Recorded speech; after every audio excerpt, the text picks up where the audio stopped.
শুক্রবারই তকমা লাগিয়ে, জেহাদি তকমা লাগিয়ে দেশকে এগিয়ে নিয়ে যাওয়া যায় না। আজ দেশের কি পরিস্থিতি আমরা খুব ভালোভাবে বুঝতে পারছি। আলহামদুলিল্লাহি রাব্বিল আলামিন, والصلاة والسلام على سيد الأنبياء والمرسلين وعلى آله وأصحابه أجمعين، أما بعد.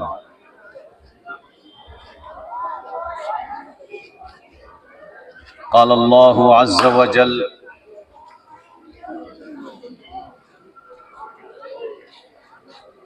يا أيها الذين آمنوا إن تنصروا الله ينصركم ويثبت أقدامكم.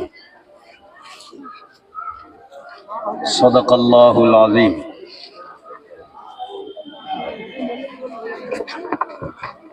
আলহামদুলিল্লাহ, আল্লাহর অসংখ্য গুণগান গুণকীর্তন। আজ আমরা ভগবানপুর দারুল উলুম মাদ্রাসার ছাত্র পরিষদের পক্ষ থেকে ৮০তম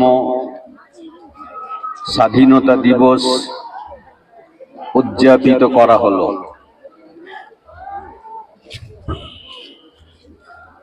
খুব ভাল লাগছে, ছাত্ররা এই অধিক বর্ষার পরেও যেভাবে সুন্দর ব্যবস্থাপনা করেছে তার জন্য আমি ছাত্রদের প্রতি কৃতজ্ঞ। তাদের এই মেহনত এবং প্রচেষ্টাকে আমি সাধুবাদ জানাই। আমরা জানি মুঘল সাম্রাজ্যবাদের কাছ থেকে 1803 সালে ইংরেজরা আমাদের এই দেশকে কবজা করে নেয়, তাদের বেদখল করে দেয়, দিল্লির মসনদ ইংরেজরা হাসিল করে নেয়। ইংরেজদের অন্যায় অত্যাচার, তাদের এই জুলুম দেখে ভারতবর্ষের সমস্ত জাতির এবং ধর্মের মানুষেরা একত্রিত হয়ে ইংরেজের বিরুদ্ধে সংগ্রাম চালায়। এই নিবিড় সংগ্রাম প্রায় 125-30 বছর ধরে চালানোর পরে, বহু বলিদান বিসর্জনের পরে, অনেক রক্তক্ষয়ের পরে এই দেশকে, দেশের মানুষেরা ইংরেজের কবল থেকে, হাত থেকে মুক্তি দান করায়। 1947 সালে আমাদের দেশ ইংরেজের হাত থেকে স্বাধীন হয়ে মুক্তি পায়। আর 1947 সালে 15ই আগস্ট স্বাধীনতা দিবস হিসেবে উদযাপিত করা হয়। সেই থেকে এই পর্যন্ত 80 বছর হয়ে গেল দেশ স্বাধীন হয়ে। আমরা এই স্বাধীন দেশে আজ বাস করছি। আমাদের জন্য আজকের দিন অত্যন্ত গর্বের দিন, আনন্দের দিন। তবে এটা মনে রাখতে হবে যে অনেক রক্তের বিনিময়ে আমরা এই দেশ পেয়েছি। আর এই দেশ যে অনেক রক্তের বিনিময়ে স্বাধীন হয়েছে, কেউ বুক চিতিয়ে দাবি করতে পারবে না যে শুধু আমরাই রক্ত দিয়ে এই দেশকে স্বাধীন করেছি। বরং হিন্দু, মুসলিম, শিখ, খ্রিস্টান সমস্ত জাতি এবং ধর্মের মানুষ সবাই সম্মিলিতভাবে ইংরেজের বিরুদ্ধে সংগ্রাম করেছে, লড়াই করেছে, রক্ত দিয়েছে, কারাবাস গ্রহণ করেছে, তারপর এই দেশ স্বাধীন হয়েছে। অতএব এই দেশকে স্বাধীন করার পিছনে প্রত্যেক জাতির অবদান রয়েছে এবং অতএব আগামী দিনেও এই দেশকে এগিয়ে নিয়ে যেতে হলে সকলেরই সহযোগিতার প্রয়োজন, সকলেরই বলিদানের প্রয়োজন, সকলেরই প্রচেষ্টার প্রয়োজন রয়েছে। বিভেদ সৃষ্টি করে, বিভাজন সৃষ্টি করে, হিংসা বিদ্বেষ করে দেশকে এগিয়ে নিয়ে যাওয়া যায় না।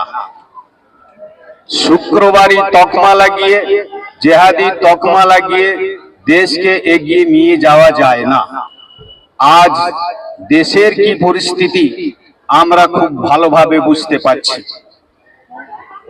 আজ দেশের এই যে করুণ পরিস্থিতি, দেশ যে আমাদের আস্তে আস্তে পিছিয়ে যাচ্ছে, দেশের অর্থনীতি পিছিয়ে যাচ্ছে, দেশের মানুষেরা কাজ পাচ্ছে না, রোজগার পাচ্ছে না, তার একটাই কারণ যে আমরা হিংসা বিদ্বেষে আমরা পতিত হয়ে গেছি, আমরা হিংসা বিদ্বেষে জড়িয়ে গেছি, আমরা ধর্মকে নিয়ে রাজনীতি করার চেষ্টা করছি, যার কারণে আমাদের দেশ আস্তে আস্তে করে আবার পিছিয়ে যাচ্ছে। অতএব আমি এটাই আপনাদের সম্মুখে বলবো, আমার ছাত্র ভাইদের জন্য বলবো, আমাদের বুজুর্গরা, আমাদের বড়রা, আমাদের যারা যে পূর্বসূরি ছিলেন, তারা এই দেশের প্রতি শ্রদ্ধাশীল ছিলেন, ওয়াফাদার ছিলেন, তাদেরই আমরা সন্তান, তাদেরই আমরা ওয়ারিসিন। অতএব এই দেশকে টিকিয়ে রাখার জন্য, এই দেশকে এগিয়ে নিয়ে যাওয়ার জন্য, এই দেশকে অখণ্ড রাখার জন্য আমরা আমাদের বড়দের মতো, আমাদের পূর্বসূরীদের মতো আমরাও বলিদান দেওয়ার জন্য তৈরি থাকি। দেশের জন্য যেভাবে আমাদের কোরবানি দিতে হবে তা দেওয়ার জন্য আমরা প্রস্তুত রয়েছি। কিন্তু এই দেশকে দ্বিখণ্ড হতে দেব না, এই দেশের মধ্যে বিভাজন করতে দেব না, এই দেশকে টুকরো টুকরো করতে দেব না। এই দেশকে আমরা এগিয়ে নিয়ে যাওয়ার জন্য যেমন ভাবেই আমাদের কোরবানি দিতে হবে বা দেওয়ার সাড়া পড়বে, আমরা তা দেওয়ার জন্য তৈরি রয়েছি, প্রস্তুত রয়েছি। এটাই আমাদের ধর্মের শিক্ষা, ইসলামের শিক্ষা, নবীজির শিক্ষা। নবীজি এটাই বলেছেন, দেশকে ভালোবাসো, মাতৃভূমিকে ভালোবাসো। আমরা কখনো মাতৃভূমির প্রতি বেওয়াফা গাদ্দার ছিলাম না, কখনো এটা হওয়া সম্ভব নয়, অসম্ভব। আমরা চিরদিন দেশের প্রতি শ্রদ্ধাশীল ছিলাম, আজও আছি, কালও থাকবো। তা যেভাবেই আমার বন্ধুরা বা প্রশাসনের লোকেরা আমাদেরকে মানে পরীক্ষা করে নিতে পারে যে আমরা তা দেশের প্রতি শ্রদ্ধাশীল আছি কিনা। অতএব আমি আমার ছাত্র বন্ধুদের কে বলবো যে তোমরা দেশকে ভালোবাসতে শেখো, দেশের প্রতি শ্রদ্ধাশীল হও, দেশের জন্য তোমরা মেহনত করো, দেশকে এগিয়ে নিয়ে যাওয়ার জন্য চেষ্টা করো। নিজেদের মধ্যে বিভাজন বাড়তে দেও না, নিজেদের মধ্যে হিংসা বিদ্বেষ আসতে দেও না। আমরা সবাই দেশের মানুষ, সবাই মিলে দেশ স্বাধীন করেছি। সবাই কাঁধে কাঁধ মিলিয়ে ভ্রাতৃত্ববোধ বজায় রেখে ইনশাআল্লাহ আমরা এই দেশে বসবাস করব, এই দেশকে আমরা এগিয়ে নিয়ে যাব।